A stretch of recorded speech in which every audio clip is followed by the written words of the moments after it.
Hi, everybody. Welcome to show number 208 for this, the 6th day of August 2019. Thank you very much for joining us. Those of you who I mentioned in the pre-roll, and Julia's on, of course, our coordinating producer, and John Emmett's in Southampton, and Jean-Pierre Keegan's up in Montreal. Julia is here with us in studio. I trust you're well, Julia. I am. You had a good trip over the weekend down to a fancy district. Carmel, yes, and I need a little ocean air, and got it. What's that thing on your knee? We can see it in this shot. I'm hiding my favorite lamb. Is that a New Zealand lamb? It's a New Zealand lamb that's filled with ice. Did you wrench your knee? I did. Are you okay? I am. She hobbled into the studio today. It was a bit tough to see her, but she's doing well. Our coordinating producer, I'm going to put the titles up. There we go. Julia's title, not as if all of you don't know who we are. Thank you for joining us. While we're at it, Julia, why don't we also put up our, if you want to become a patron, and many people have, and increasingly each week we pick up another handful of people. Thank you very much. Some people give us $1, some people give us $10 a month, some people more than that, $100 a month via Patreon. So you can go over to sailingillustrated.com and sign up. Thank you for your consideration. Julie, you always like to say at this point, be sure to like and save us. Like, share, and subscribe. We appreciate it as always very much. Okay, we've gotten that out of the way. I think we can take down the titles and move smartly, at least in the I don't know how smart we are, but at least move smartly forward in the speedy sense of the word. What is today? It is the 30th birthday, 30th anniversary of what? Julia, I'll give you a hint. You ready? There's a hint. Who knows? Who on watching here? Clark Chapin says, merely a flesh wound. Allie D. Noss is on. John Schaefer's back in Annapolis. Who knows what today is the 30th birthday of what? I'll give you another hint. Chuck Clay, who's at ABYC, Alameda Bay Yacht Club, I assume that means, in Long Beach. Peter Bretschker Jr., and probably in Philadelphia. Summer Green. Hello to all of you. What's this 30th birthday? I've given you another hint. Here we go. There we go. 30th birthday of... Here's the answer. I know. The World Wide Web. Now, it was actually about 30 years and some months ago that Tim, what was the guy's name? Tim something Lerner, hyphenated last name, the Brit, who got the thing up and running. But it was just Al Gore's interweb. Clark Chapin got it right. It was 30 years ago today that the first website got posted on the World Wide Web. Yeah. And that's what we're looking at here over my shoulder. There's the... ARPA and the universities were using it way before that. Well, that's right, but that wasn't available publicly as the WWW, the interwebs, as Allie D. Noss says. Hi, John Sangmeister, thanks for joining. And Bernie Stegmeyer in Suiza, who, by the way, was an early pioneer in this game. He was the one who got, along with Paul Henderson, but he talked Paul Henderson into putting what was then IYRU on the interwebs, on the World Wide Web. And we were among the very first sports organizations, so too the U.S. Sailing, or what was then USYRU, to have websites, to have email, and it greatly improved our ability to communicate and I think do smart things for the sport. Maybe we need to take the internet away now from the current regime because we've got some croutonicism going on. But there's the first website, I'm told, W3 World Wide Web, and it was the hypertexting, it was the hypermedia, as was originally called, the ability to click on those blue thingies and go to another page, which was, at first to me, when I first heard about it, Julie, it didn't seem like that big a deal. But when you started doing it and you realized you could get from here to there, problem was getting back. Once you started off on a mission to go somewhere, it was tough getting back. But what an astonishing development, eh? It's super. You were a pioneer. I mean, I was using it even early at your on. somewhat advanced age. You're not much older than I, but a bit, and you are one of the most technologically fervent people. Fervent, is that the right word? Well, probably, yeah. Okay, and your technology, I think we got it sorted out a bit over the weekend too. Yeah. Okay, enough of that. That was the 30th birthday of the web. Apparently today was the first time this website went up. Another anniversary, there's a bit of a dispute. I'm going to show you a video now and you'll see what it is, and then we'll come back and talk about it for a sec. But supposedly, at least the America's Cup website said that it was, well, yesterday in New Zealand, today, was the anniversary of the last race of, and I think they were wrong. I think it's actually the 9th, which is this Friday. But have a look. I think you'll enjoy this video. Off Newport, Rhode Island, it's a symphony of sea and sky and sail, a Sopwith's dark-hulled Endeavour, and the defending Ranger scud over the starting line in the 4th race for the America's Cup. The American sloop, with 3 victories already battened down in her hold, is out to win this race and clinch the trophy for the Stars and Stripes.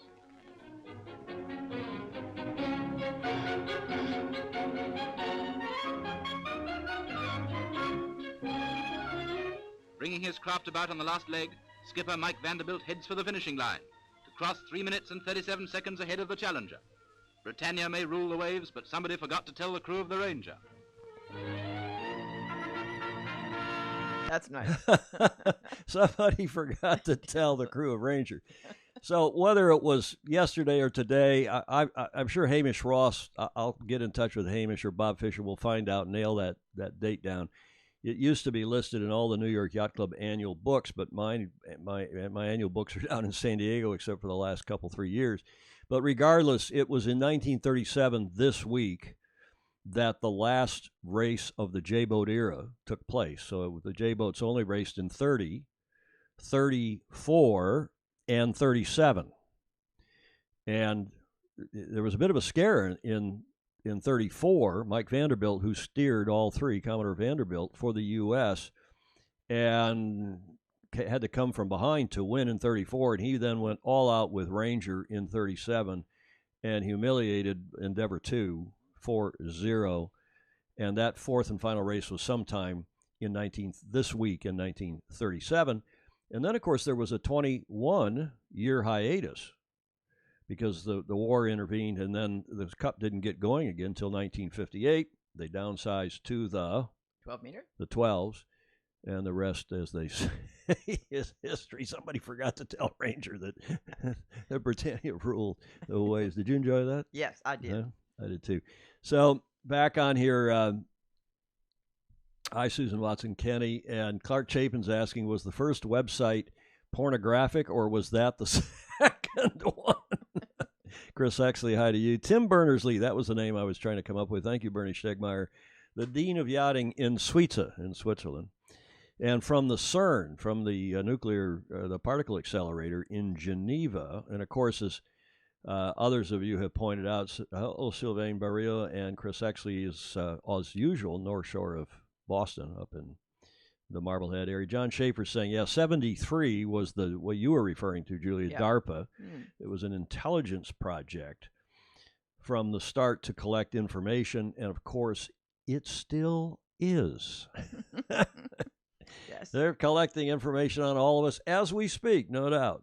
Probably seeing who all the foes are that are on here today. We appreciate all of you. Chris Beckwith, Greg Newman. Hey, Father Newman, that reminds me.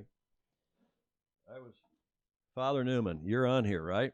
I was cleaning out my drawers, and I came across, Greg, this.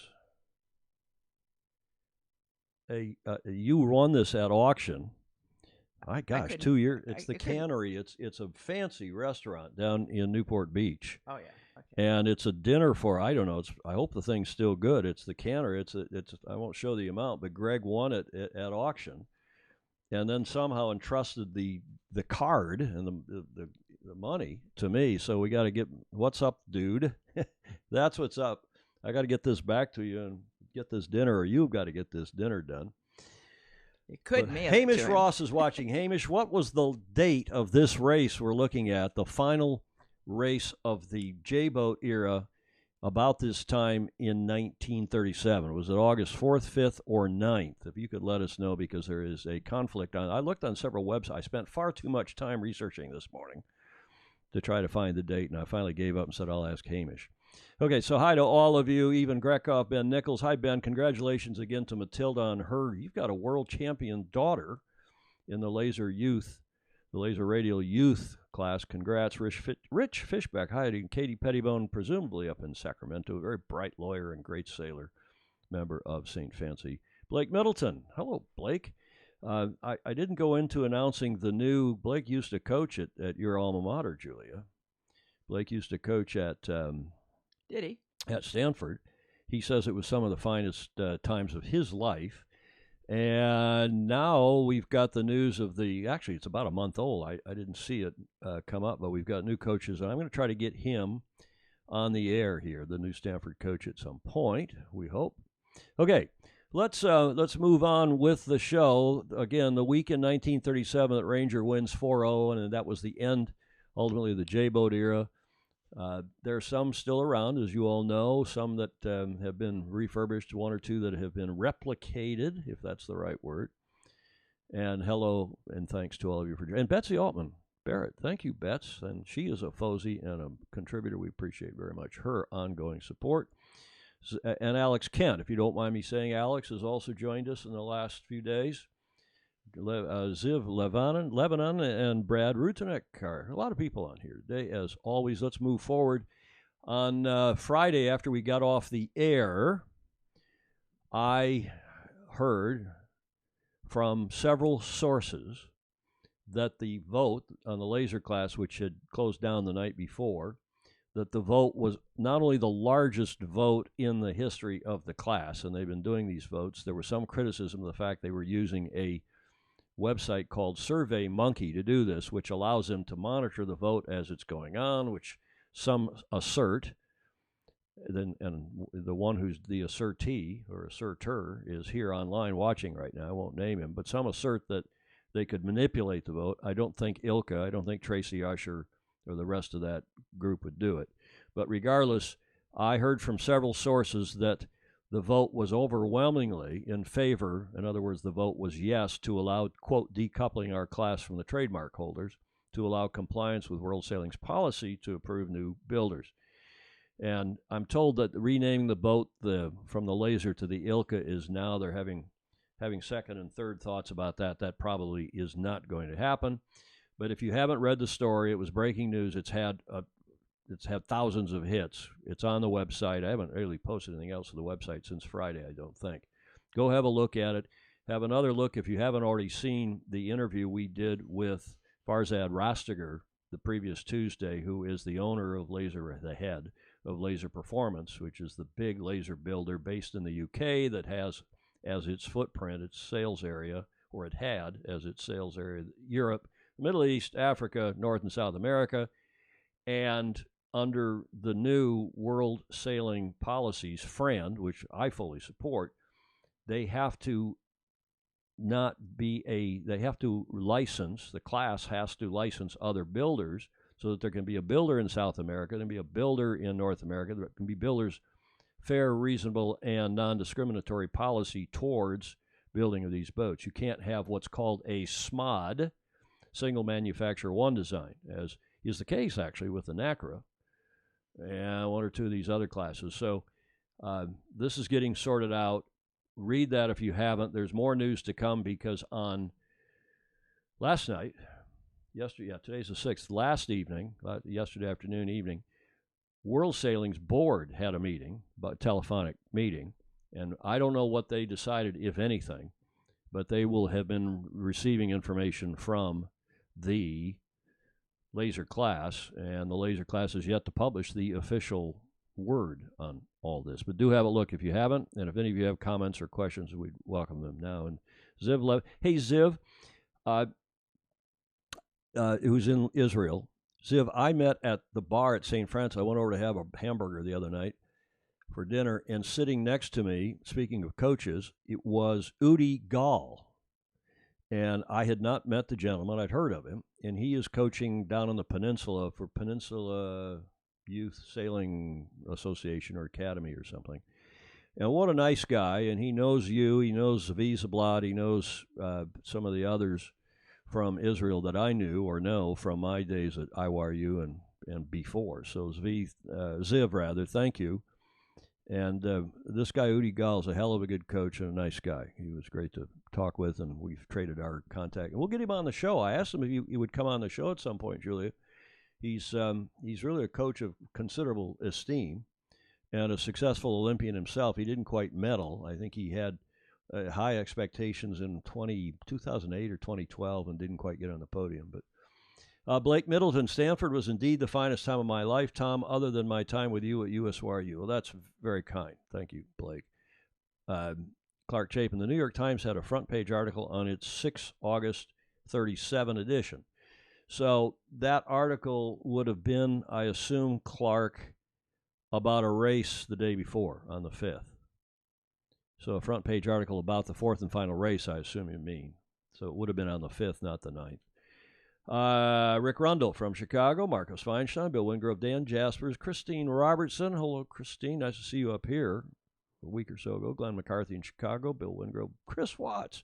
Ben Remacher just came through the interweb a few minutes ago.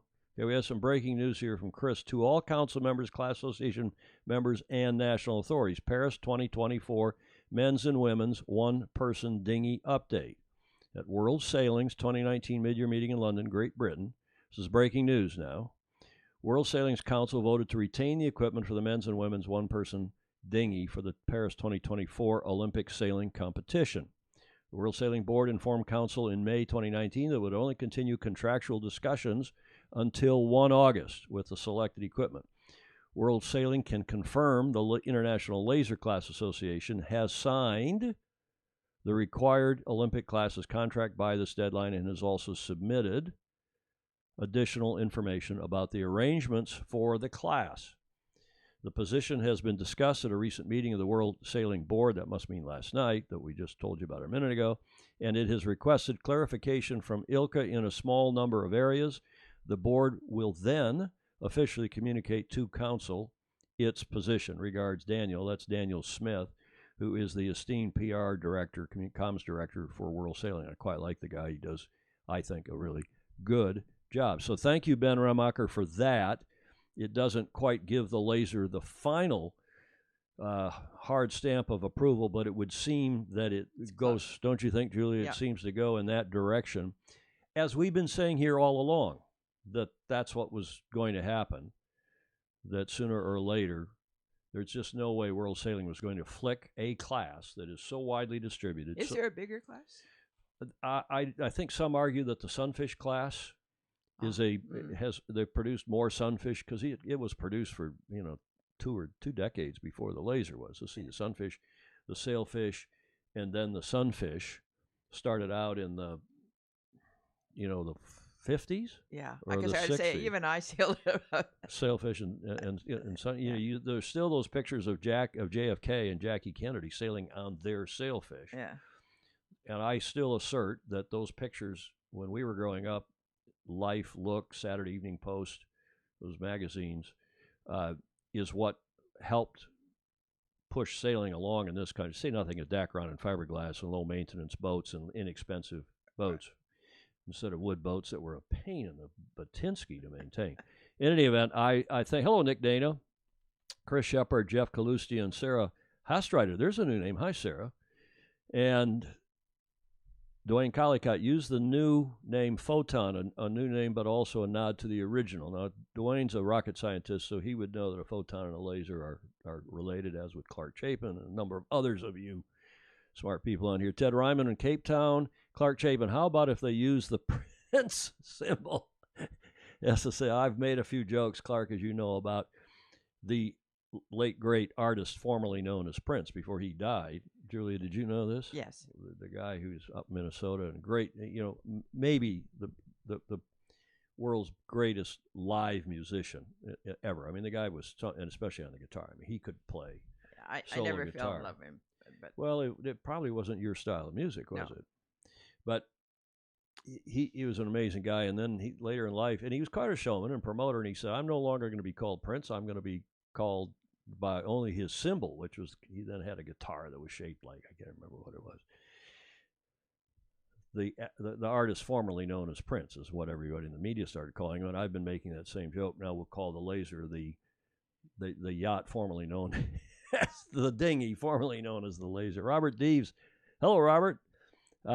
Jack Bush, Jean-Pierre Keekins. World Sailing does not talk about the laser in this statement. They talk about the equipment for the men's and women's one-person dinghy. Yeah, I'm going to say something about that in a minute and see what you all think. Rob Fry, hello to you down in presumably Auckland. I had a text back and forth with your son, Leo Takahashi, earlier today. We're going to run a nice video again on Leo. Jean-Pierre says, you may want to refer to the EMWOPD. Now, Jean-Pierre, Julie, do you know what that means? No. EMWOPD. Jean-Pierre, you have to fill us in. I have no clue what that means. In any event, thank you for that statement, just apparently released by World Sailing. Ben Remacher, thank you for forwarding that out of the wonders of the interweb, the internet, and email and texting and commenting here on our show. But it does sound like World Sailing is moving forward with the boat formerly known as the Laser, and still known as the Laser as far as we know, because the class has not voted to change the name, only to release themselves from having to use intellectual property of other rights holders as far as the class association is concerned. This still got a lot of sorting out to do. There are going to be lawsuits, if there are some already. I just hope World Sailing will come in and sit the parties down, just as Julia and I and others of you have been saying for months, for years.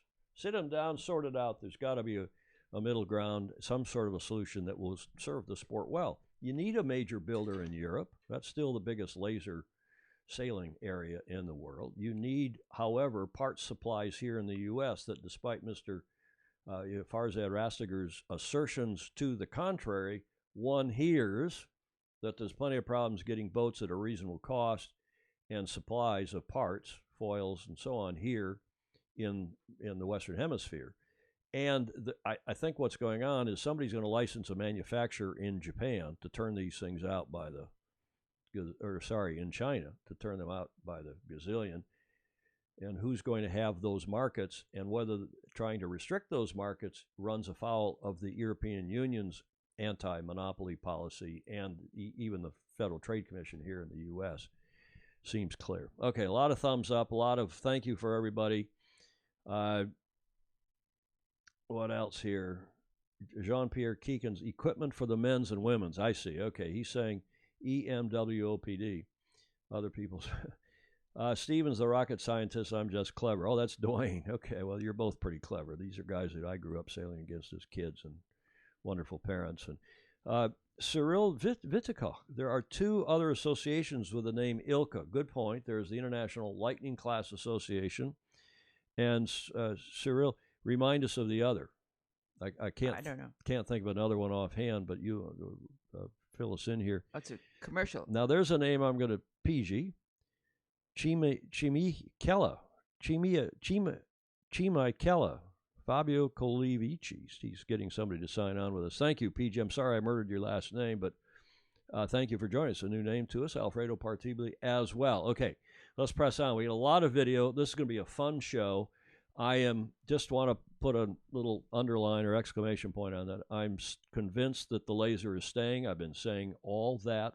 Liver cancer. ILCA.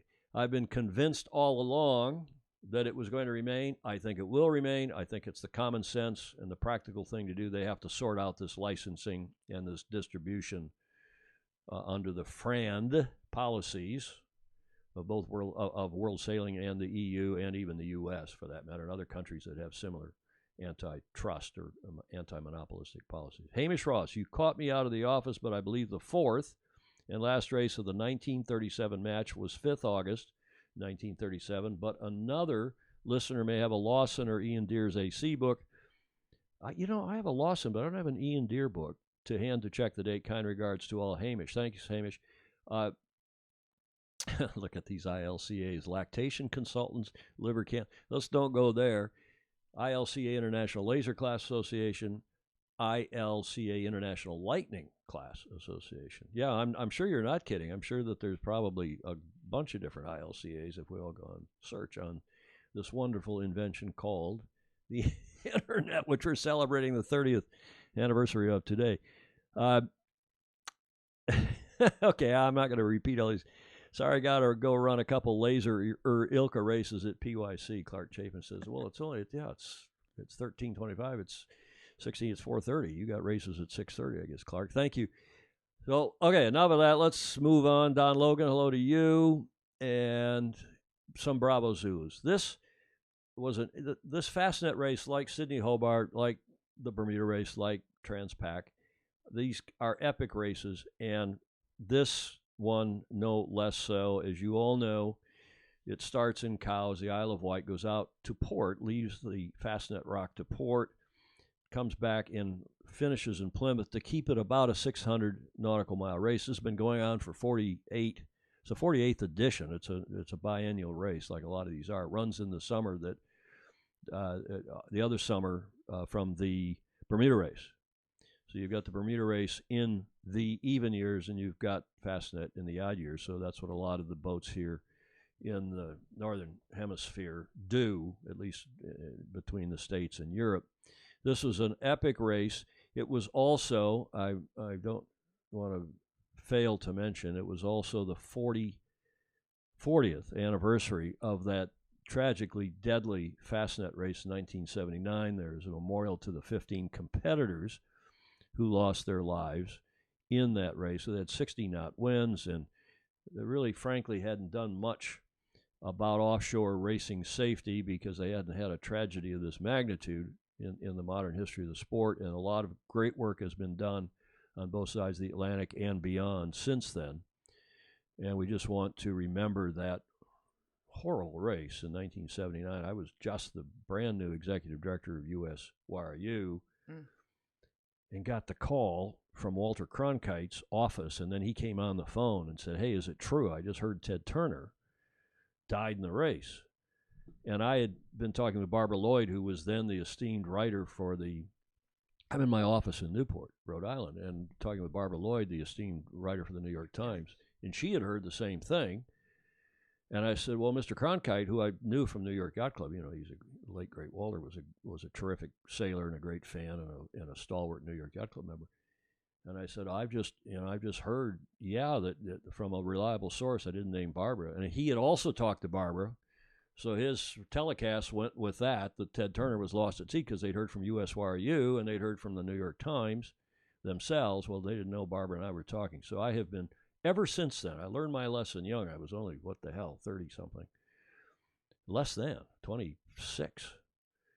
And just like this thing with the laser the other day, you can never sole source or even double source an important article. You've got to triple source it and be sure those sources are not talking to each other in a loop, or else they're effectively, it's all this, it's all the same BS. Well, Ted Turner's office called all in a tizzy, and then he called, or the team captain, Chuck Kirsch, with Ted standing next to him, called from the docks in Plymouth, and Turner was alive and well. In fact, not only that, they had won the race. They'd won Cowes Week and the race, and his only comment was, "The king is dead, long live the king," in the typical Ted Turner. What a great guy. I saw him a few weeks ago in Newport at the America's Cup, the product gala, 3 weeks ago Friday, and he's still alive and well and is getting on. But what a great guy in the history of the sport, and a little memory there of the 40th anniversary of that tragic 1979 Fastnet.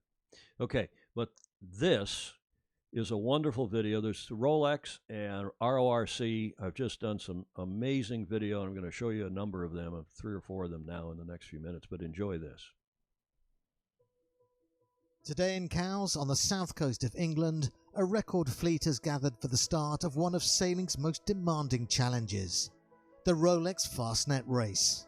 First held in 1925 and defined by its rich history, the race is now more popular than ever, drawing some 388 professional and Corinthian entries from around the world, poised to add another chapter to the continuing legend. You could be in the smallest boat in the fleet or the largest boat in the fleet, and you have a chance of winning if you sail well and you win your class. And I think that's what makes this race unique and very different to most others around the world.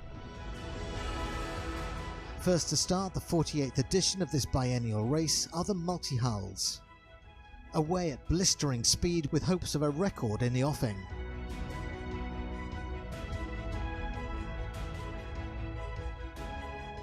And then lining up on the Royal Yacht Squadron start line, the small and medium-sized yachts, all eager to take on this epic adventure. before the showcase start of the big monohulls, including the 100-foot Scallywag from Hong Kong and Rambler 88 from the USA, both hoping to be the first over the finish line in Plymouth and take the prize for monohull line honours victory. As the fleet embarks upon this 605 nautical mile passage, they will head west along the south coast of England, out across the Celtic Sea to the Fastnet Rock, returning to the finish in Plymouth. The first multi-hull is expected home on Sunday evening. Join us again for more race updates.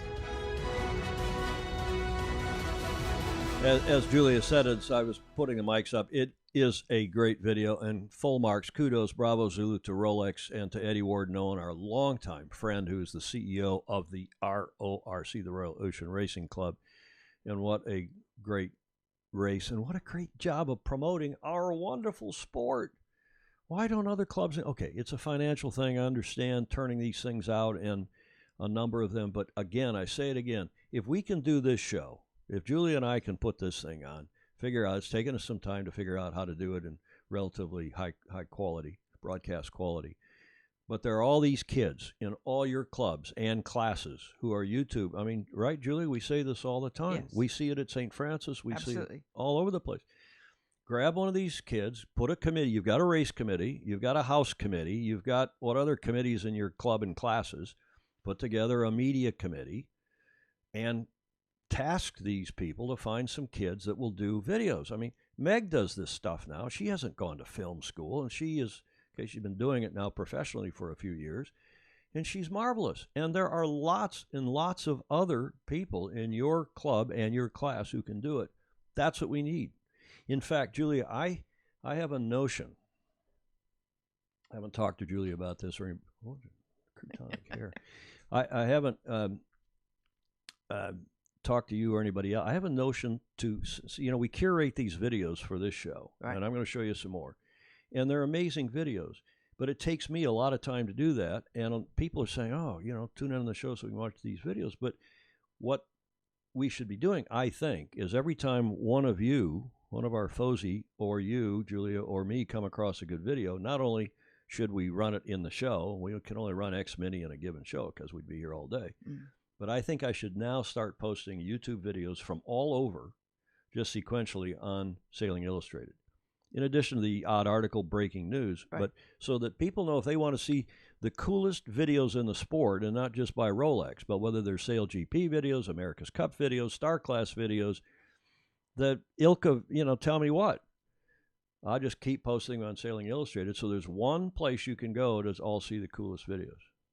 I know that Bernie Wilson thinks we should be doing that. Yeah, well, that would be good to do. What do you think? Yeah, it's a good idea. Okay. That's a full-time job for somebody. No, it's not hard because that's easy to post. Taking a YouTube video and posting it on the website is actually pretty easy. So let me know what you all think, and we'll probably move in that direction. Alessandra Ponderese, who is the legal advisor for the Challenger of Record, and that was.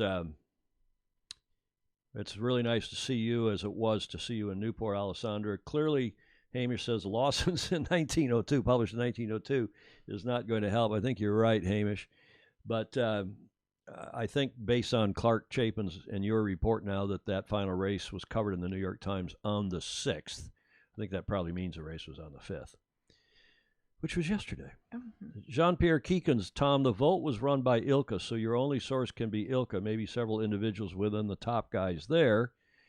And ILCA has not finished to count the votes yet. By the way, they have no centralized membership database. ILCA decided to release an unofficial result to a rigged, probably. Did you mean wriggled or did you mean rigged, Jean-Pierre Keekins? Poll that has not been counted, and World Sailing appears now pretty satisfied with this. Interesting, isn't it? Well, Jean-Pierre, you've been saying I would be very careful about making allegations, and I haven't, and I think you should be careful about saying that a vote might have been wriggled. We'll use Julia, Yeah. we'll use the more polite version of that word. Right. Okay, Sam Porter. Hi, Sam, down in New Zealand. Greg Newman, back to work. Haven't watched live in months. Still good topics, TFE and Queen Julia. There's a new title. Oh, yeah. Queen Julia. Thank you, Father Greg Newman. Sherry Smith. Hi, Warren Schasser. Good idea, Tom. Okay, so there's one who likes it. Kevin Brown, John Gomes. John Gomes! Julie, do we know where John Gomes is? We do. I've talked to him 3 times this morning. You have? Yes. The man of international mystery. He is. Is he in Europe? Yes. Okay. Well, John, we miss you. Hope you come back here to the Beach Street Yacht Club sometime soon. Mike Schachter is watching. Hi, Mike. Hamish Raw. The Rangers' last race was on September 19th. Okay, Hamish. He's something else. He's such a great historian and he knows so much about the America's Cup in particular. Rangers sailed more races, but I was saying the last race of the J-boat era of the America's Cup was yesterday in 1937. Yeah, she did win 28 out of 30 races. I saw that. Chris, actually, it would be helpful to have all the videos in which we are interested posted in a central location. So you agree. I think they'll let me know either now in the comments or otherwise, and I think I will start to post a lot of videos on the website because it's easy to do, and B, I think it allows people to go to one place. Sailing Theater. Well, it's Sailing Illustrated. I mean, it is. Sailing Illustrated Theater. It is. We're illustrating sailing, and this is a video era. Rolex, we're getting nice ink here for Rolex. It is a video era, and we keep saying that, so we'll do that. Ben Nichols, it is ILCA's class rules. Of course, ILCA should run the vote. Well, I agree with that, Ben, but I think they also have to have some expression. They have to be sure that people like Jean-Pierre Keekins, who are skeptical, and explain that, this thing was properly done. Here I explain 8 reasons why the vote is rigged, and Jean-Pierre wrote quite an article. It's been picked up a lot of different places, and I commend that article to you as well. Okay, Pedro, here from the gym. Hi, Pedro, down in Australia, and Richard Gladwell checking in, presumably from Auckland. Let's move on with some more news about the Fastnet race. It was a fascinating Fastnet race. We told you last Friday that we thought that Massif, one of the 2 big old teams, the 100-foot trimarans, sailed by Francois Gabart, could set a new course record. It wasn't just us. There were a lot of people, particularly in England and the UK, that thought, and France, that thought he would prevail on his boat Massive, and not only set a new course record, but be first to finish. Well, this was a fascinating match race, as it turns out, because Massive, after 605 nautical miles over to the Rock and back to Plymouth, lost by only 58 seconds to, you know the name of that boat? Yeah. Edmund de Rothschild. Oh, good. Steered by 2 of the best, if not the 2 best, offshore racing sailors in the modern history of the world, certainly today, just tip top. And Edmund de Rothschild, EDR, set a new record of 1 day, 4 hours, and 2 minutes. Here is a video of their record performance and how close the racing was. There were some lead changes. In fact, just coming into sorry, babbing on there with a screen. Full screen of the Rolex. Rolex is not signed up yet as a sponsor, but maybe after the show they will, with all the ink we're giving. Yeah, how could they resist? Anyway, it was a fascinating match race right to the end. Here's one of a couple videos we're going to show you about that. At 4:32 on Sunday afternoon, the 30-metre foiling trimaran, Maxi Edmund de Rothschild, crossed the finish line in Plymouth, taking multi-hull line honours as the first boat home in the 2019 Rolex Fastnet race, and eclipsing the previous race record by more than 4 hours. The win for Frank Camas and Charles Caudrelier followed a titanic struggle with fellow French Ultime Massif that lasted the full 605 nautical miles. Sponsored by Rolex since 2001, this is a legendary race, one that tests the will of the sport's best, and despite trailing for the vast majority, the crew of Edmund de Rothschild were rewarded for continuing the fight to the very end. Prevailing by the finest of margins, a mere 58 seconds, they finished in a time of 1 day, 4 hours and 2 minutes. A stunning victory for perseverance. The 2 boats and the 2 crews are very close, and they play very well. They are fast also, and to beat them is it's still more happy. The examination of human endeavour continues on the racecourse, where the Monaghan leaders are currently engaged in an equally tense tussle. The American yacht Rambler is in a three-way battle with their compatriots on Wizard and Scallywag from Hong Kong. Rambler reached the Fastnet Rock first in windy conditions, holding a slender lead on the water, and is due to finish on Monday morning. Join us again for the conclusion of the Monaghan Line Honours contest in the 2019 Rolex Fastnet race. Well, obviously that was shot after the trimarans finished, but before the monohulls did. But what a fantastic job. We have such a magnificent sport. I mean, Julia. It is so beautiful. Yeah. And the video, and of course it takes money to send a helicopter out, and you've got to get the best videographers and photographers out there. And congrats, full marks to these guys. They did a wonderful job. And the co-skippers on that boat are Charles Caudrelier and Franck Camas. I don't know Charles, as we'd say in English, is Charles in French. Franck Camas I've done an America's Cup campaign or two with, and he is just one of the nicest guys in the sport. Charles has won the last Volvo on, what was the name of the boat? I'll think of it, on Dongfang. And he also won it once before. He won it in a previous edition, I think 2 times ago, I think he won it. And, of course, Franck has won it as well. And now these guys have teamed up, and to tell you what, they're going to be some hard to beat. They are really pretty amazing. But speaking of guys that are hard to beat, here is a person who joined on Massive at the last minute because of an injury to one of the other crew, and he has some very interesting insights to what happened. Have a look at this.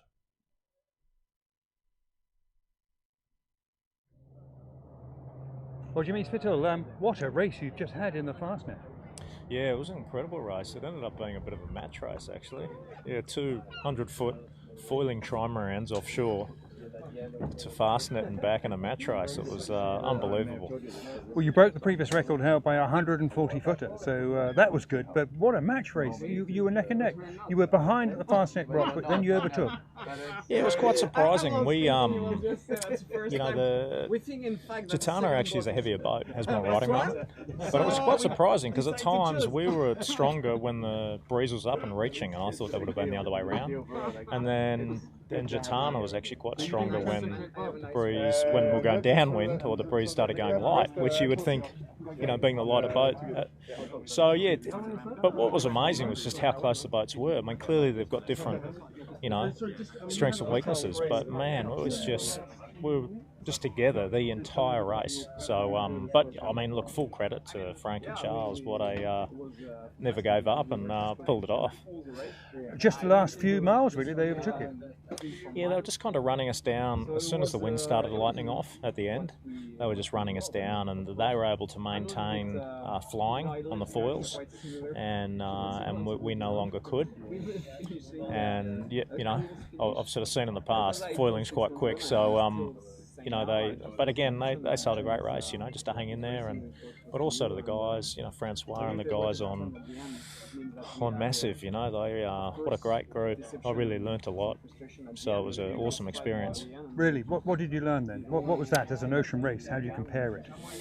It's just it's quite a lot different, you know, than say like Comanche, and you know, it's obviously a big boat and it's got a lot of loads, but it's just, you're always kind of pushing on the edge, and just the speeds. There's, you know, just the thing, the noise, and the, you know, you're doing over 40 knots at times in the middle of the night, foiling, you know, through waves. It's you know, I was just sort of struggling I didn't really get any sleep because I just couldn't relax just thinking of it, you know, and these guys are all out like a light, you know, so they're used to it. But it's only, you know, you only started yesterday lunchtime. Yeah, I mean, that was my first Fastnet, and I think I may just quit while I'm ahead because I don't think we'll ever do one as quick as that. You know, it was, man, it was just like an overnight race. Jimmy, well done. That's great. Thank you. Thanks very much. I mean, he is a nice guy. You know, I can say that firsthand, having known him since, I guess, 2000 and done 3 or 4 campaigns with him. And how articulate and relaxed. He was obviously tired in that. And sorry about that audio in the background. I didn't shoot the film, obviously. But a lot of interesting insights in a very, in one soundbite after another, very quick. No wonder he is such a great brand ambassador for the hat he had on. Remember who that was? Red Bull. Exactly, and you can't miss it. So nice stuff, and it was, I thought that was one of the most informative videos I have seen in a long time. Congratulations also to Rambler 88, George David's boat, who took monohull line honors. They were FTF, first to finish. In fact, when they I'm going to back that title off. When they rounded the rock, Fastnet Rock, they were fully 88 minutes ahead of the record for a record pace of the monohull. It got a little slow in the second part of the race, but here's a video that I think you'll enjoy about their performance. This morning, the American yacht Rambler crossed the finish line in Plymouth to win the monohull line honours title in the 2019 Rolex Fastnet race. George David's yacht completed the race in a time of 1 day, 19 hours and 55 minutes after an exciting match race with Hong Kong yacht SHK Scallywag. The two yachts duelled from start to finish, but ultimately it was the yacht from the USA that prevailed. Rolex's partnership with this race has spanned almost 20 years. It's a part of an enduring involvement in a sport where racing offshore is one of the ultimate tests. The determination of the Rambler crew in holding off their closest rivals and their unrelenting, if unsuccessful, pursuit of the race record was in keeping with the spirit of this legendary contest. Very happy, delighted. Yeah, it's a big deal. We had a very good race, sailed the race well. Nothing broke, nobody got hurt. Pretty good race, but it was not easy. It was nice to, frankly, to wear down Scallywag. When it was light, that's where they got the jump on us, and then when it got heavy, that's where we got the jump on them. The race continues for the remainder of the 388 boat fleet. Strong conditions in the Celtic Sea and at the Fastnet Rock are examining the resolve of the crews. With the overall winner still to be determined, there is no room for complacency in the drive to succeed at one of sailing's most demanding challenges. Join us again for more news from the 2019 Rolex Fastnet race. Examining the resolve of the crews. I mean, these are not only well shot and well produced, but well written. This guy doesn't. It's nice voicing. And the writing of it is beautiful. It is. Full marks, right? Absolutely. Yes, absolutely. And our sport needs more of this, not less so. We got to make a full-on effort for video, in my not so humble opinion. Okay, full marks. Congrats to George David and his team on Rambler, who won. And of course, you had behind them these are great shots too. That Rolex. Let me put that back up. Big screen here. I mean, these are just wonderful shots. Rambler 88, remember he had Rambler 100, and they lost their keel in a Fastnet race 2 times ago. I think it was 2 or even 3 times ago. Peter Eisler was aboard and wrote famously about it. And, they could have had some loss of life had it not been for some pretty smart, fast action on the parts of a number of the people on the boat. Nice photos, just gorgeous photos. This, of course, is Sun Hung Kai Scallywag, not the Volvo 70 that sailed, the VO 65 rather, that sailed in the last Volvo, but this is their 100-footer, their maxi. So the same length as Comanche, but a little bit bigger, 12 feet longer than Rambler 88. And they chased them down. While we're on that boat from Hong Kong, I just want to say we have a lot of sailing friends at Royal Hong Kong Yacht Club and in Hong Kong. Things seem to be hotting up there, as the Brits and the Aussies and the Kiwis might say. Just before we went to air, there was starting to be some strong messages coming down from Beijing. I hope everybody stays safe. I hope sailors are staying out of the way, and we are thinking about anybody in that part of the world, especially given SHK Scallywag and our friends aboard that boat as well. Okay, congrats back on to our regularly scheduled programming. Congratulations to George David. I have a good friend whose name is David George, so I always have to pause and be sure I don't call him David George. David George is one of our team of the Balboa Yacht Club Gulf Cup team, but this is George David, New York Yacht Club perennial. This is with Eddie Ward-Known, the aforementioned RORC CEO of the Royal Ocean Racing Club, getting his trophy, and just two fine gentlemen. And I mean, George David has now won. This is a two-peat for him. They won in the monohull, and I think set the record two years ago in this race. And I think they've won the Rolex Middle Sea race. The race starts in Malta and goes up and around and back. It's also about a 600 and some odd mile race. I think they've won that now 4 times. That's an annual race. Okay. So this guy is something else. He puts together a terrific team. And you can see this is an all-star team. Those of you who know the faces and some real pros next to George David in the middle there on the, well, I can use my favorite tool. This is, you know who that is? Brad Butterworth. Oh my gosh, I didn't recognize him. Yeah, well, he's hat. You know who that is? No. Jerry Kirby. And I mean, I won't go through the whole crew. You know who that is? Jules Salter. Never met. Who is, this is his is navigator. So that's the bowman from the left, the bowman, mid-bow anyway, but Jerry is great bow guy. Brad Butterworth, the tactician, co-helmsman, and then Jules Salter, who's done 14. This was his 14th straight Fastnet. And he's a young guy. Look at that. That's 28 years of Fastnet racing or more. So full marks to them. And I got to use my telestrator tool. Okay. The two-peat for the all-star team, Jules Salter, the aforementioned there, his 14th straight Fastnet. Okay, now also in the Fastnet, I mean, this is the race with all sorts of news. We told you ahead of time about the IMOCAs. I think there were 20 scheduled, 19 raced. I'm not quite sure on the final number. Charal won, and in the IMOCA 60 division, and it was hotly contested. The latest, newest foiling boats, the Charal being one of, if not the latest. No surprise, won. And Jamie Bayou, who is the skipper, they did a marvelous job. And this whole class, we've been talking about it, and it's launched. I mean, it's been around for a while now, but the foiling in IMOCA 60s, not only the race from France down to the Caribbean, the Transat Jacques Vabre, and other races like that are going strong, and these teams are gearing up for that. But this is also going to be a class, one of the two classes in the world race. The ocean race, exactly. So we're going to see a lot of action from these boats.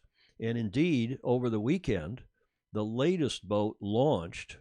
In fact, a couple of them launched. I don't have any video from the other one, but from this boat, Alex Thompson's boat. Have a look at this video and the launch of this very cool new IMOCA 60.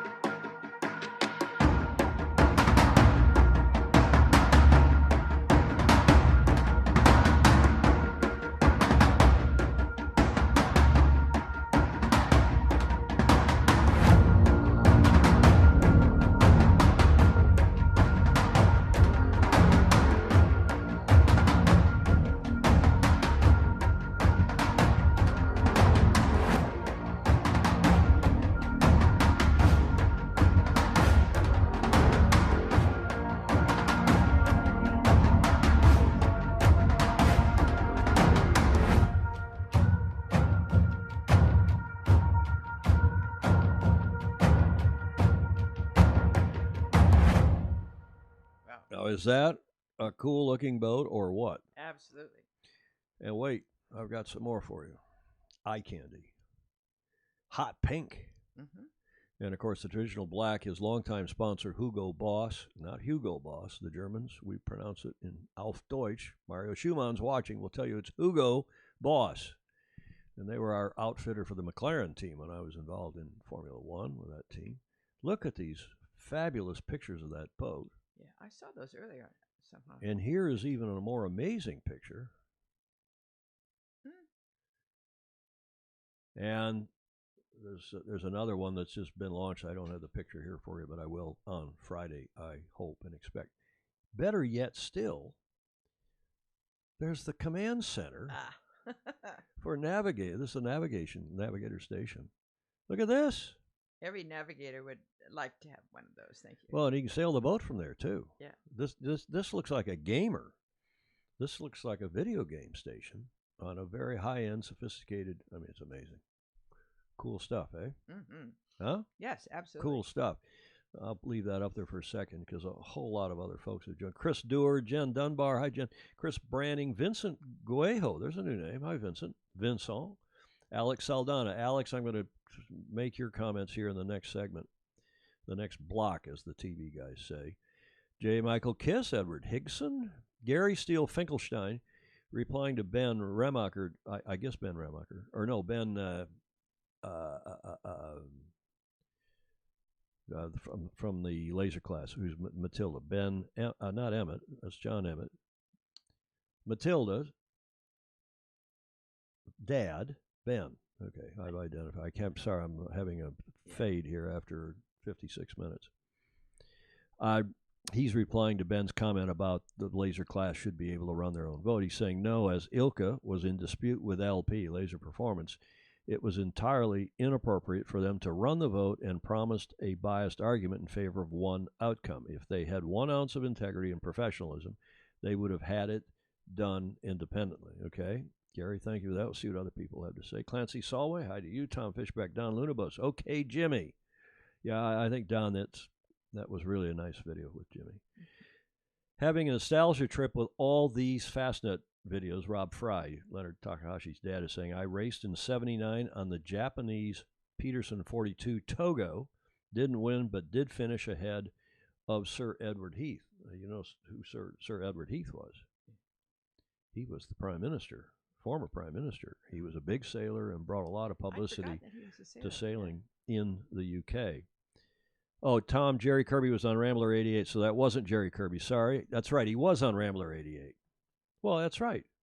And I just circled it. John Schaefer, I did circle him. Okay. As being there along with Brad and with Jules Salter. Carl Engdahl, there's a good German name. Carl, welcome.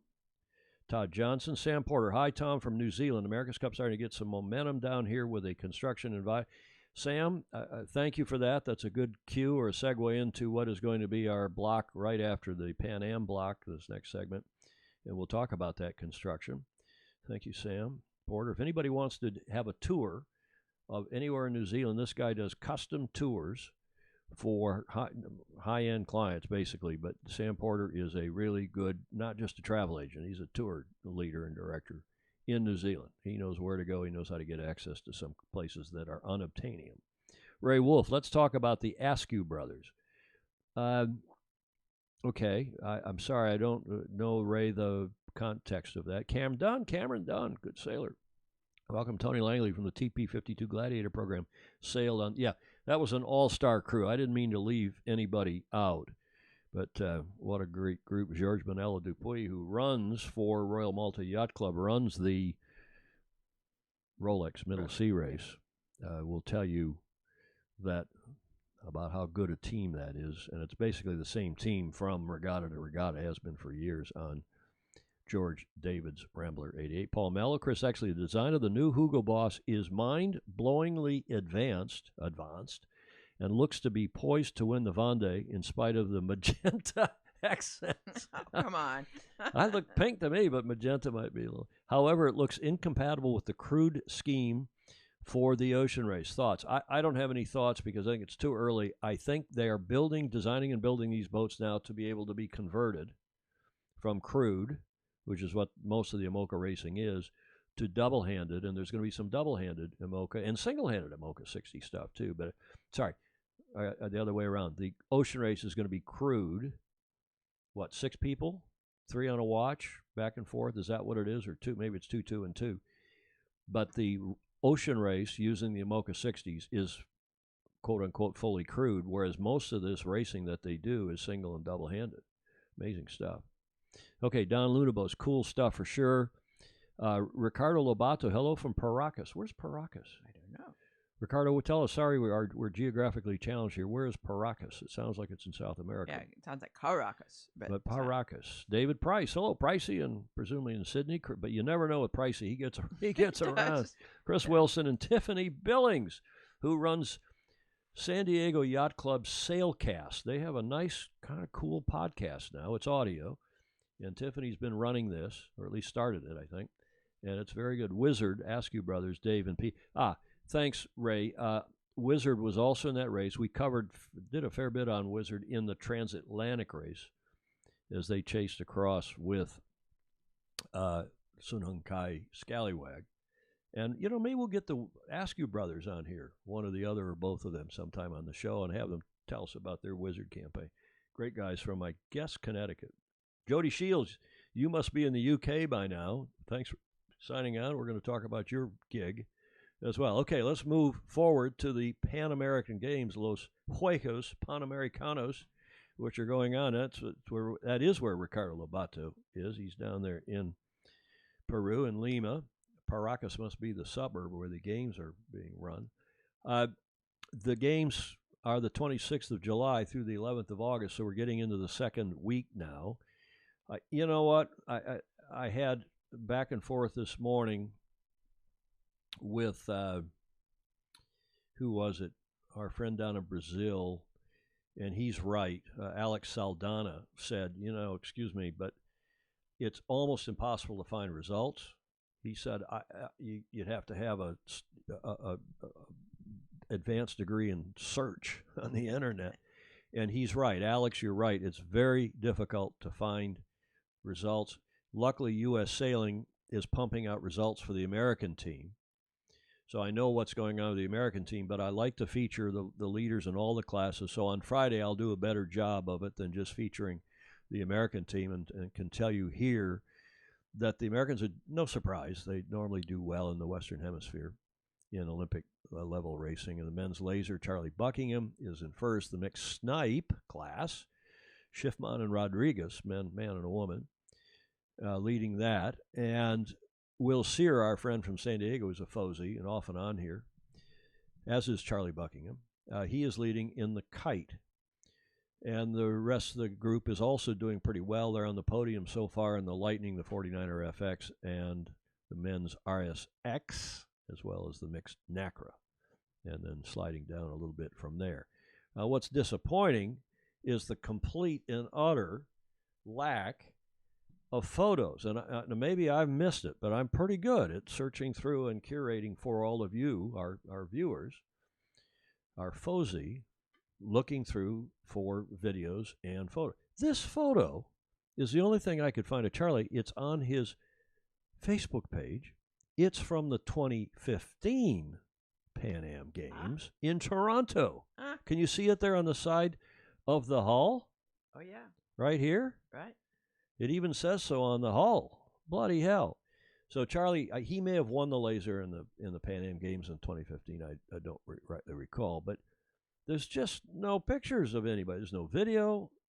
Complete opposite of what we've seen. Okay, I understand the budgets and I understand yada, yada, yada. But excuse me, guys, as a sport, U.S. Sailing, even if the kids put up with their iPhone and, right, Julia? Absolutely. Put up it doesn't have to be professional. It doesn't.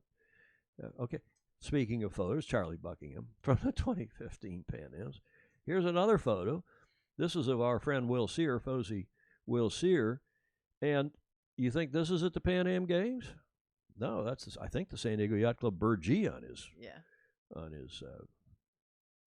penny, as the college kids would call it. Will Sear training in San Diego. And I was back and forth with Will this morning also. He's trying to send me some info and keep us posted. But bloody hell, come on, guys. Let's see some publicity out of this. By the way, so I think Alex Saldana, you're absolutely right. We're going to try to dig some more up. We'll cover it on Friday, if not also next Tuesday. The 470 Worlds is going on in Japan. Likewise, I found the results. Not much in the way of videos or photos coming out of there, but we'll try to find some between now and Friday. The U.S. is doing, shall I say, not so well. I mean, it's dismal. The next two Next two comments. Okay, let's look here. Thanks, Julia.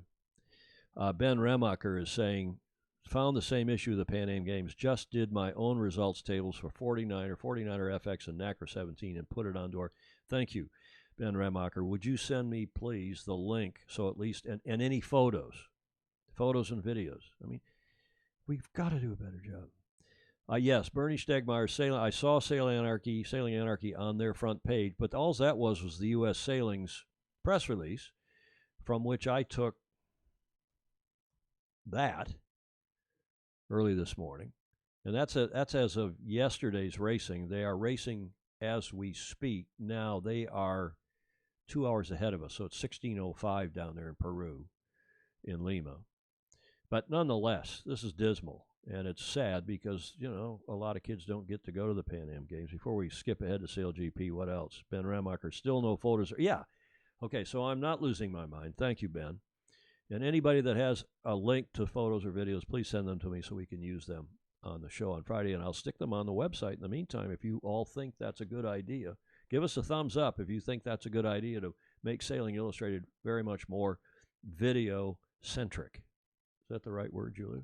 That's a very good Would have you said that at Stanford? Probably not. It's so nice to have Julia here. Keep me on the straight and narrow. Well, the narrow anyway. Rob Evans is, hi, Rob, and Bernie Stegmeyer. No, they have links to all races. Okay, I think that's what Bernie's saying. Okay. Let's move ahead to cows. As you all know, this weekend, or most of you will know, the Sail GP Regatta number 4 is happening with what we called on last Friday is the world's worst graphic from a regatta. And, of course, to be fair, it was a cut and paste. I grabbed it from their website. They wouldn't normally do something like that. But there wasn't any other stuff that sort of explained. And so a couple of you called me after the show and said, you're right, that was just a ridiculous graphic. They are racing, unlike New York when they raced Friday and Saturday. They're back to their Saturday-Sunday schedule. The racing starts. These are Pacific Daylight Times. The racing starts both Saturday and Sunday at 07:10 Pacific, which is 15:10 British, whatever you call your summertime, BST, British summertime, their current time. 3:10. Let me just double check that. The UK is, yes, 8 hours ahead of us, and that is 15:10. So just confirming that's local time will be 15:10 when they start both Saturday and Sunday. Same format, 3 fleet races on Saturday, followed by 2 fleet races in the morning Sunday, and then that match racing final between the top 2 teams. So we've seen it their 3 previous regattas in Sydney, San Francisco, and New York. Now they're in Cowes, Isle of Wight. And then in September, they will be in Marseille for their 5th and final regatta. Now, let's watch this. This is a promotional video that they put out, and let's see what you think of this promotional video. And I'm not going to say anything more than that. Have a look.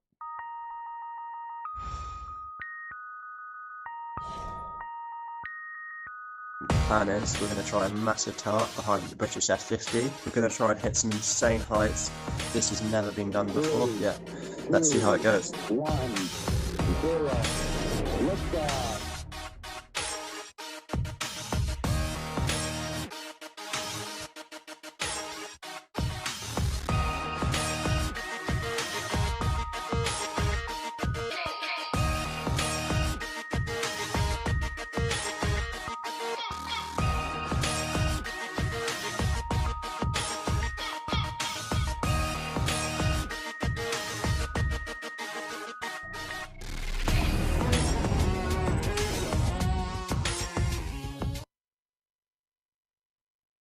Well, I better turn the mics up. I don't know what you think of that video as a promotion. I really like it when they feature the sailors and not some stunt like that. I frankly think that's okay. Maybe it'll interest you. You tell me. What do you think? Will that interest young people and other people to watch Sail GP and to tune in to? I don't know. I'm not wildly enthused. I think we have to secure the eyeballs of the people in the clubs from around the world who are already sailors, so that when they go to the water cooler the next morning at work and somebody says, "Hey, did you see that SailGP thing?" They say, "Yeah, that was really interesting. We found that interesting. We loved the little bit about Leonard Takahashi or about Nathan Outeridge or about Tom Slingsby or tell me who." This stuff, it looks like the X Games. It looks like everything else that goes on. Doesn't. Maybe I'm wrong. Maybe I'm just. I am old. Maybe and I am a fart, so I'm old. Old. Why are you laughing? Am I just an old fart? Oh, Or was that fun? You kind of, when that thing came up, you said, "Wow." Yeah. It wasn't as good as it would be with people involved. Okay, I think you're just being nice to me. Anyway, SailGP is this weekend.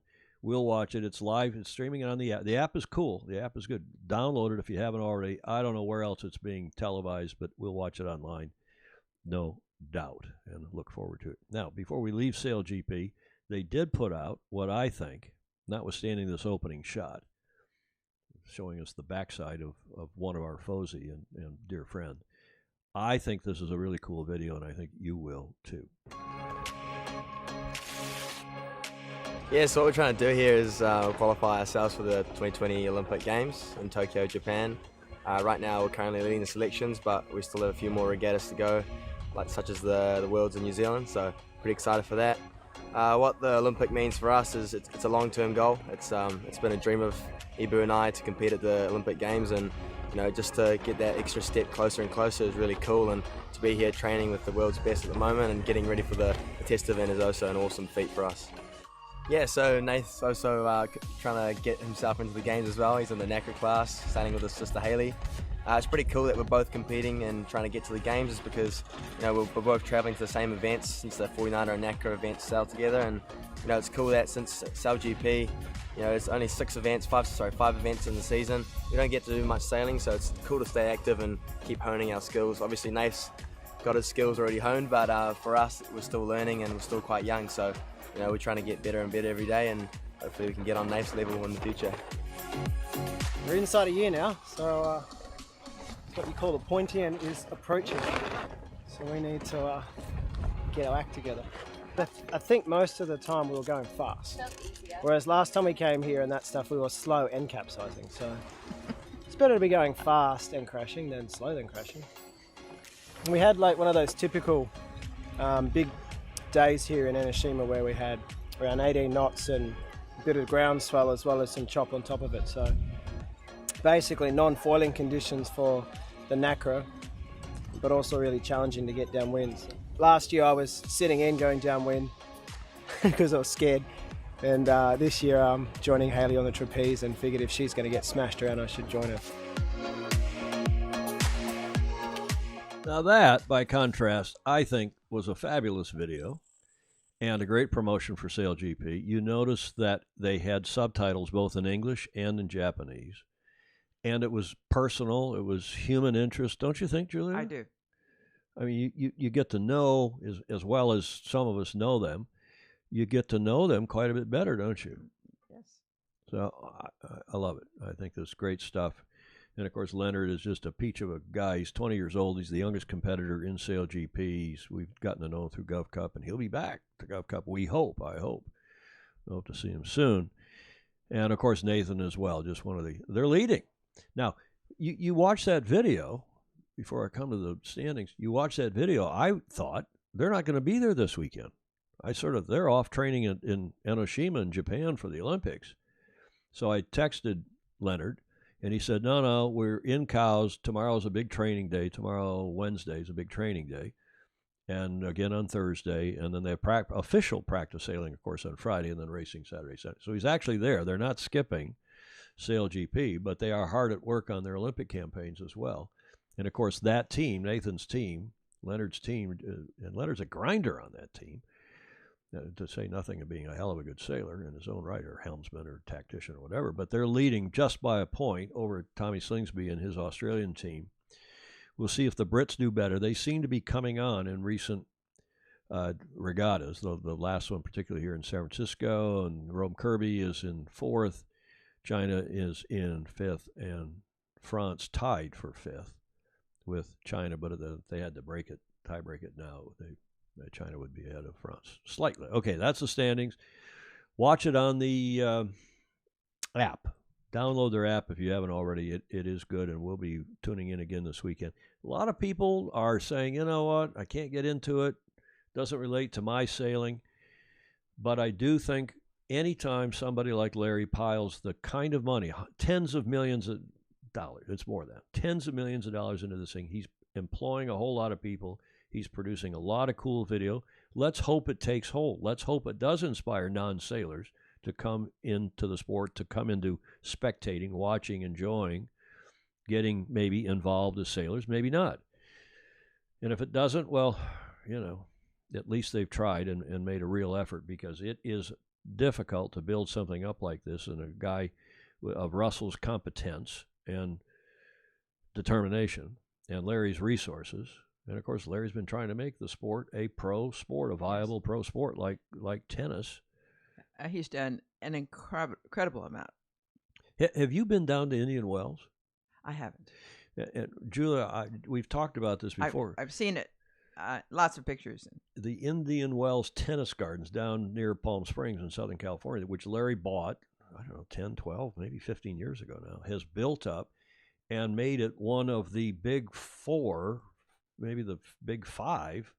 I guess there's four. There's the Australian, the U.S., the French, and Wimbledon, the UK. And now this is widely considered as at that same level in the tennis world. They have the Indian Wells tournament in, tell me when. It's in January, February. It's in the cooler months down there in the desert. And he's done a magnificent job piling money into it, trying to make that facility and that tournament, which he owns, one of the big deals. And the players love it. I hope he does the same with this. Now on to the America's Cup news. Curses. I couldn't resist. Foiled again. One hears. I didn't report it on Friday's show, or at least I barely did. One hears the foils have been delayed again. And I have talked to two different sources that are not related, so I don't have that informational loop. One hears that those teams that were expecting the foils mid-July so that they could put them on their boat and be sailing by mid-August, that has not happened. And here we are in August, 6th? And I am hearing now that these are going to be delayed until the end of August, maybe even into September. And I hear that reliably, not in my earpiece right now, but listening to me talk or Julia talk. I hear that it's a further delay. I also hear that there's been no construction recommenced for the Long Beach Yacht Club Stars and Stripes Team USA.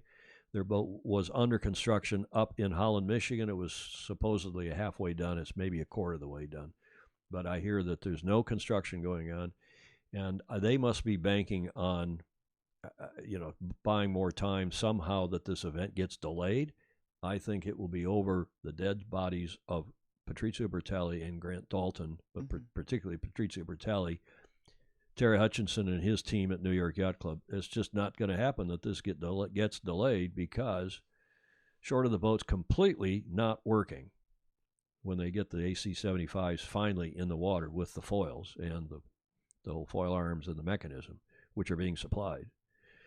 We'll see. Now, to the point a couple of you made about facilities, here is a video just released by Grant Dalton and AC-36, Emirates Team New Zealand, Royal New Zealand Yacht Squadron, about the facilities, and they're about to turn the base areas over to the other teams. Now, that doesn't mean the bases are built, but now they have to build the bases on the hard stand, which they're turning over already, and they're apparently on time and ahead of schedule in Auckland. Have a look. It was much more efficient in time. We are 1 week past 6 months from the time that we drove our first pile to where we're at today.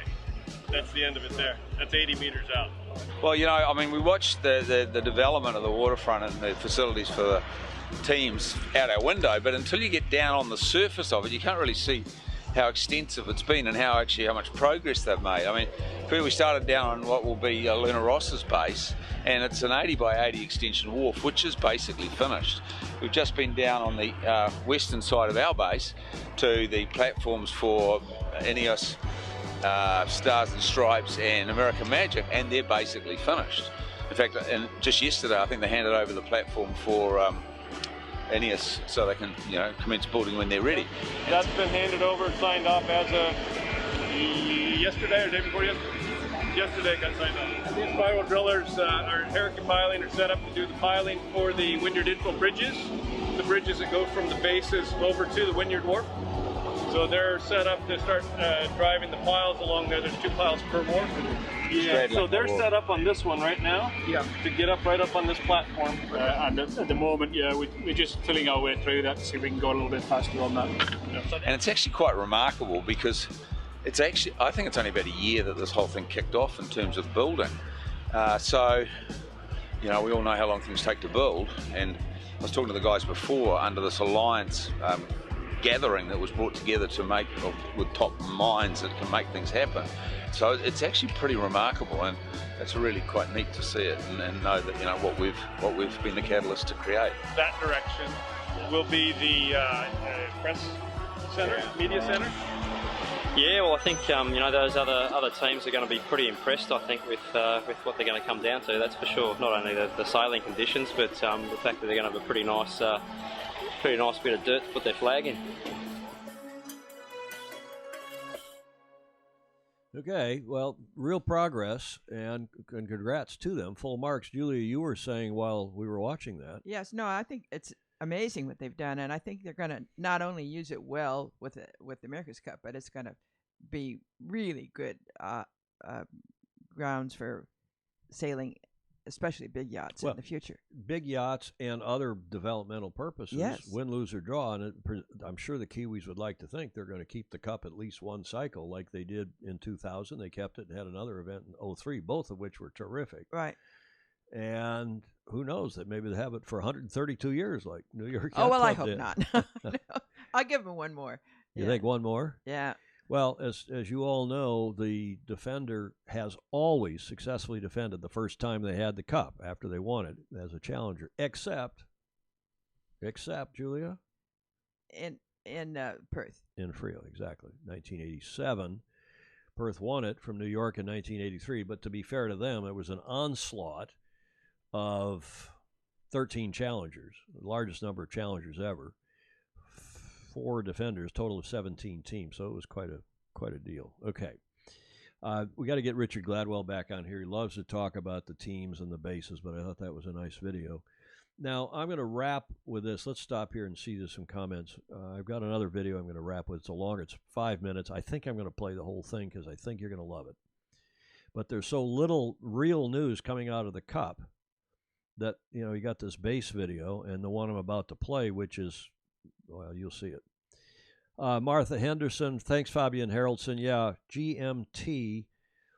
Well, British time goes on to summertime. GMT doesn't change, so are they the same right now? In any event, those races will start at 1500 local. That much I do know. Martha Henderson, that's the Sail GP races in the UK this weekend. Martha Henderson, Bill Canfield, Harold Bennett. Hi, Harold. One of my heroes in the sport. A lot of heroes for a lot of people down in New Zealand. Don Lunabos. Chris Exley. The Sail GP promo had very little to do with the racing. It offered no insight into the event to help draw in viewers. Who cares if a kite foiler can fly higher than the wing of an F-50? Well, that's sort of the way I feel too, Chris. But I love that second video with Leonard and with Leo and Nate. Tom Ehman, you are... I like this. Yeah. Julia, you can read this. I'm too... Tom Ehman, you are a go fart. A good old fart. Oh, dear. Thank you, Rick Rundle. I am an old fart. Allie D. Noss, the stunts can be cool. This one seems to be a bit of a repeat of Alex Thompson. Yes, he did a similar stunt. Well, he ran up over his mast and back down the other side, didn't he? Alex's have been iconic. Why am I on that shot? Alex's have all been iconic, so there's value in that sort of thing, and it tends to get many reshares from what I've seen. Well, I hope that video does. It didn't have very many views on YouTube when I grabbed it. Don Lunabos, good. Allie D. Noss, I feel like most of the time when they interview the sailors, it's a general theme of, quote, we really want to win. We've been training really hard. Our objective is to go really fast and win, unquote, rinse, repeat. Yeah, John Emmett, I'm flying to Japan first thing Monday. Guess there may be some familiar faces on the plane, no doubt. No doubt. Michael Howard, Big Mike. Nice to have you on, Don Lunabos. Thanks, Larry. Yes, I think Larry deserves. A lot of people say, he and Russell are mucking up the sport. Excuse me. Anybody who's pumped and has pumped close to $1 billion, $1 billion. I know the numbers from our campaigns, 03, 07, 010, 13, and I wasn't involved with them in 17 in Bermuda, but I have an idea how much money was spent, and it's easy to add up. It's a lot of money. It's closing in on $1 billion that he's pumped into the sport. Put Meg through college, that's for sure. Neil Collingridge is watching. Hi, Neil. Thanks for a great show again. From Tonga. Don McIntyre's in Tonga. He's been there. Has he? Yeah. Wow. Nick Ewanson. Hi, Nicky. And Michelle. I have your photos. They're evergreen. Michelle, I am going to run them. She sent some great photos from the candy store cup, the candy cup. And I will run those indeed. Okay, a lot of folks still on here. We're an hour and a half into the show, but I really like this final video. And it's also was posted on the America's AC-36 website because they don't have a lot else to do. But they've now gotten all the video turned over from the previous trustee, meaning Golden Gate Yacht Club / Oracle Team USA. And now they're starting to split this stuff out, editing it, and we're doing a fresh production. It's a 5-minute video, but I think you'll enjoy every minute of it. Hold your proper course, said Paul Kayard as his voice echoed around the Hauraki Gulf.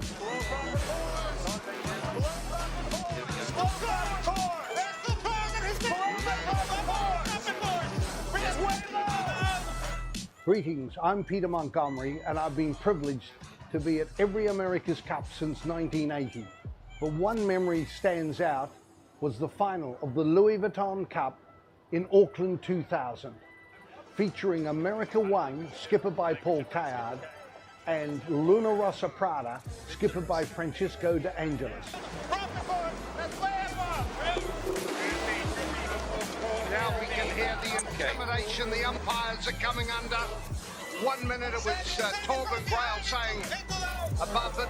Now you can hear Kayard and Kostecki as they try to bully the umpires.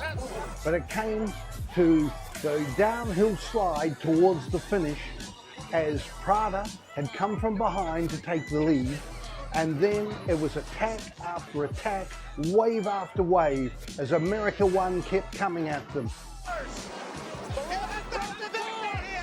Yellow. Looking like yellow. Don't hit him. Do not hit him now, okay?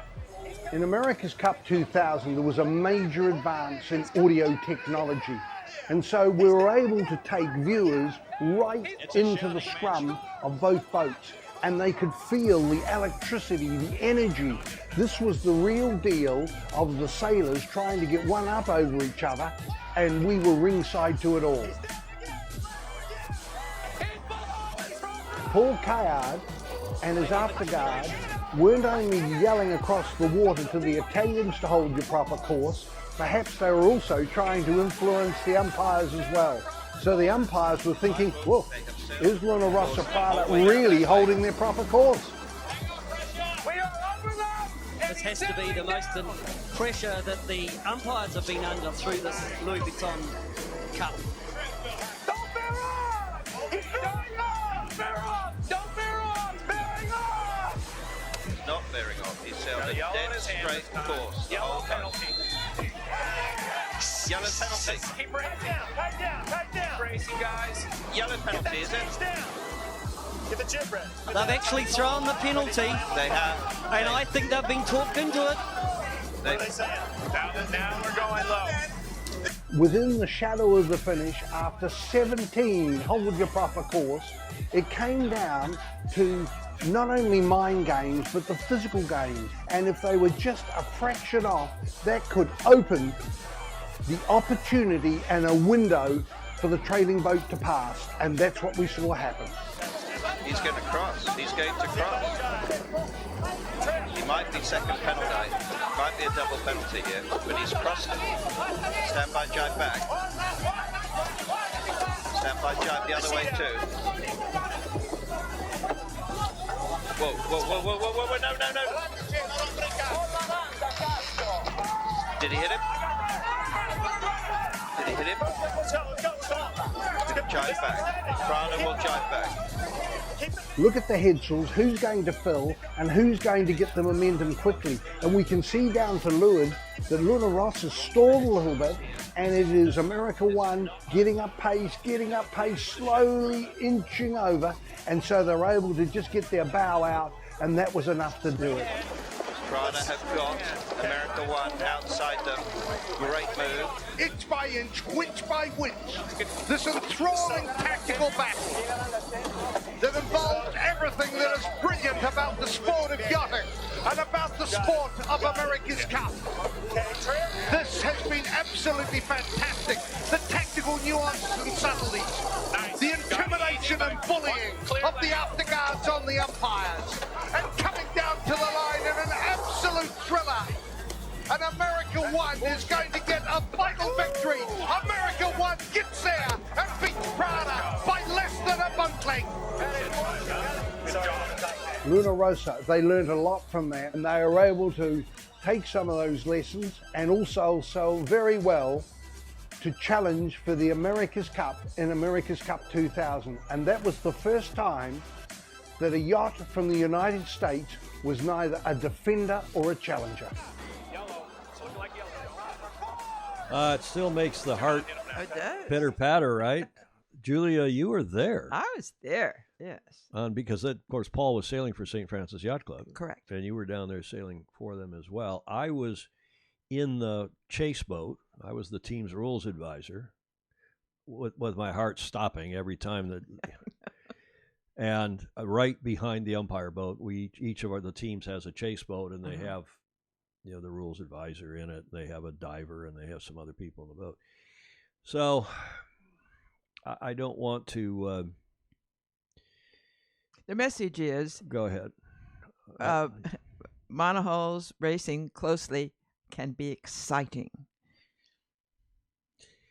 Yeah, and I didn't really want to get into that, but the point was that, man, a lot of you on here are going to be missing that and wondering why we still don't have that, because not only did we see it in Auckland, that was 2000, we saw it again in 03 when Alinghi beat us. Larry bought Paul's team, and I was one of the few people that ended up going forward with Larry's team. And then same thing. It was very close and very tough, tactical, cool racing in 03. And then we saw it again in spades in Valencia 07. And those pre-regattas, actually, those were the only really meaningful, interesting pre-regattas in the modern history of the Cup. So a whole lot of comments on here. Marina, whose last name I can't pronounce, Siku Zhu, I hope that's close. Hello, Marina. Bill Wingrove, the America 1 Prada Series was a wild one for sure. That's an understatement. Of course, it went the full, what was it, first to win 5, right? From memory, I can't remember. I think it was a full best of 9 series, first to win 5. And it went the full way. It went to the all 9 races. Margarita Marshall. Yeah, she would agree. David Anderson. Hi, David. Are you still in London, David? Guy I used to sail with on George Carmody's boat, New York 40. Chris Dewar. That was a master sequence. I loved that series. I think we all do. Baton Rouge.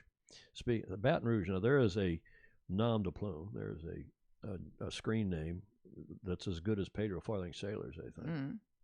Baton Rouge. Speaking of the Internet anniversary, I remember watching the live updates from the AC website of this race at the time, indeed.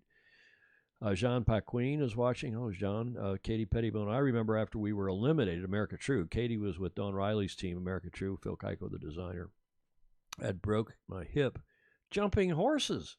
And the medical staff, she got cut off there.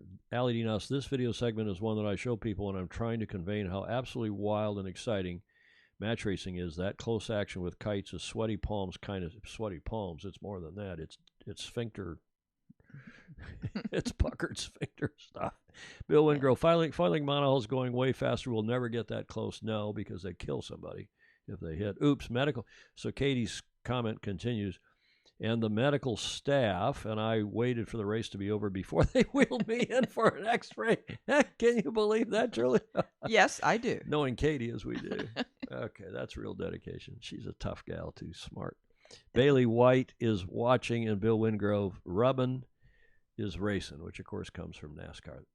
Chris Dewar, I was working for SAIC at the time, and it was full work stop at all times in the finals. Full works. Oh, it's a full work stop. Yeah, I'm sure. Well, Jody Shields, just replay Bang in the Corners videos all the time. Yeah, and Jody, who runs the Bang in the Corners website and is in London getting ready to be the play-by-play for this weekend's Sail GP. He did a wonderful job here in San Francisco, and he did a great job in New York. Delighted that he is continuing on, that Russell's kept him on as the play-by-play guy, because he knows the sport, and he's a good commentator, and we will be watching you, Jody. Thank you. Okay, unless anyone else has any comments or questions, we'll wrap this one up at 1 hour and 35 minutes. We do have our usual thanks to all of those who supplied photos and videos. David Anderson, hi TF. Yep, still in sunny London. Come see me, yeah. Fabian Haraldson, let's be honest, how many lead sled races are that close? AC32. Lead sled. He says lead sled races. Yeah, that's a fair point too, Fabian. But, you know, as the class matures, in the early stages of any class, you have big differences. And then as the class matures, in 92, the IACC boats racing was not all that close, although by the time you got to the match, there were a couple of really good humdingers between Bill Koch and the Italians, Paul Caird, by then sailing for the Italians for, what was the name of the team? I'm trying to think of the guy. Margarita Marshall reminded me. But that was a great series in 92. And as the class matures, by the time we got to 92, all the way forward to 07 in Valencia, were a lot of good close races. And Sandy Anderson Vertinen is watching, AC32 included. Well, yeah, it depends, of course, and there are developments.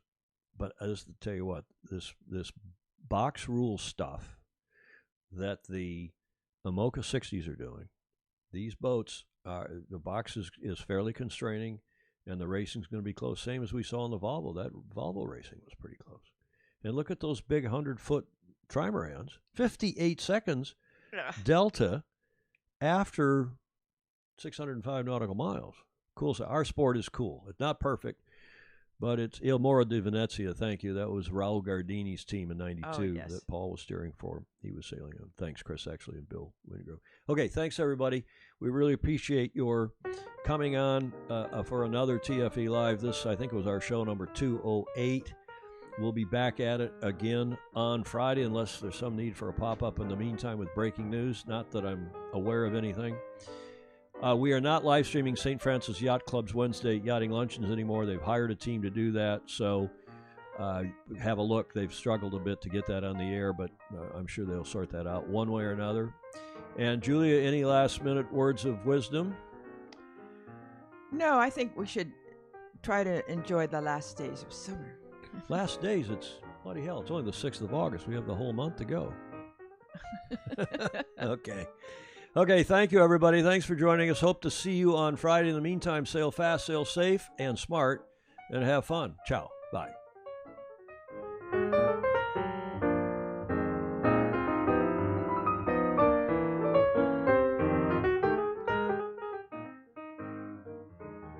Good point. Julia reminds me, as a coda, as a PS, please share this. Click the share button, share it to your own page. And if you do that, that helps get the word out and helps us build some more support. Thank you again. Ciao. Bye.